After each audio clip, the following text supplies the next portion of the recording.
Paano protektahan ang kamalayan? Yan ang tanong na ipinahiwatig at tinatanong ni Diyos sa kanyang account sa Instagram. Ito ay parte ng nilang EP pagtatag na simula at wakas ng SB19 at may solo exposure ang bawat isa. Ito nga si Diyos ang nagpost sa mga social media sa Instagram lalo na. Kaya naman, abangan natin to ang kamalayan. Paano protektahan ang sariling kamalayan with Diyos Colin.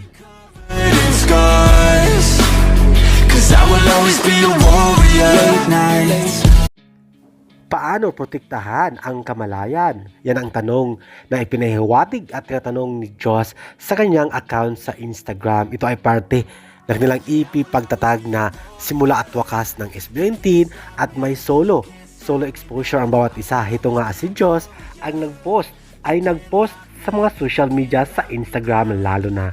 Kaya naman, abangan natin to ang kamalayan.